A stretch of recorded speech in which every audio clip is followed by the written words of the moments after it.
Bollywood actor Sushant Singh Rajput के निधन को 1.5 महीना बीत चुका है और अब इस केस ने एक नया मोड़ ले लिया।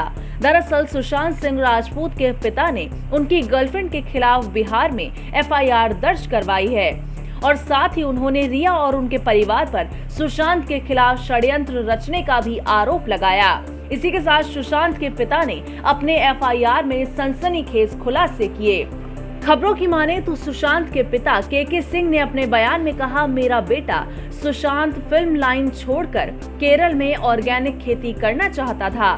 तब रिया ने इस बात का विरोध किया कि तुम कहीं पर नहीं जाओगे और अगर मेरी बातें नहीं मानोगे तो मैं मीडिया में तुम्हारी मेडिकल रिपोर्ट दे दूंगी और सबको बता दूंगी कि तुम पागल हो। लेकिन जब रिया को लगा कि सुशांत सिंह उनकी बात नहीं मान रहा और उसका बैंक बैलेंस भी बहुत कम रह गया है, तो रिया सुशांत के घर से काफी सारा सामान ले गई। इसी के साथ के सिंह के बयान में आगे लिखा था कि उसने मेरे बेटे सुशांत का फोन नंबर अपने फोन में ब्लॉक कर दिया था।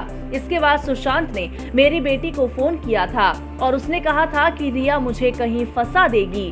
वो यहाँ से काफी सामान लेकर चली गई है और मुझे धमकी देकर गई है कि अगर तुमने मेरी बात नहीं मानी तो तुम्हारे इलाज के सारे कागज मीडिया को दे दूंगी और कह दूंगी कि तुम पागल हो, तुम्हें कोई काम नहीं देगा और तुम बर्बाद हो जाओगे। वहीं सुशांत के परिवार ने आरोप लगाया कि सुशांत की मुलाकात रिया से साल 2019 में हुई थी। उस समय तक सुशांत किसी तरह की मानसिक बीमारी से नहीं जूझ रहे थे। इस बात की जांच होनी चाहिए कि ऐसा क्या हुआ कि रिया से मिलने के बाद सुशांत मानसिक तौर पर परेशान रहने लगा।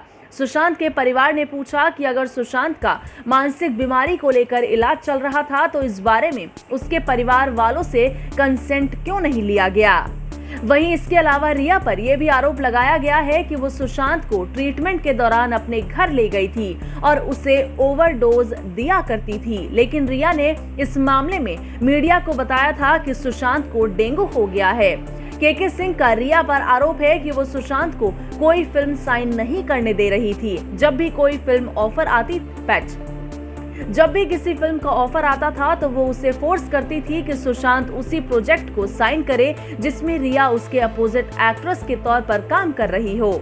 के सिंह ने रिया पर आरोप लगाया है कि रिया ने सुशांत के पुराने और भरोसेमंद स्टाफ को हटा दिया था और इसकी जगह ऐसे लोगों को रिप्लेस किया गया जो रिया को जानते थे। वो इसके सहारे सुशांत को मैनेज करना चाहती थी और दिसंबर 2019 में रिया ने जानबूझकर सुशांत का मोबाइल नंबर बदलवाया ताकि वो अपने घर वालों से बात ना कर सके।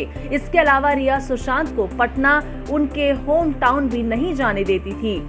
इसी के साथ रिया पर यह आरोप भी लगाया गया कि साल 2019 में सुशांत के खाते में 17 करोड़ रुपए थे, लेकिन कुछ ही महीनों में 15 करोड़ रुपए को कई ऐसे अकाउंट्स में ट्रांसफर किया गया था जो सुशांत के साथ लिंक नहीं थे। इस बात की जांच होनी चाहिए कि रिया और उसके साथियों ने कितने पैसों का फ्रॉड किया है।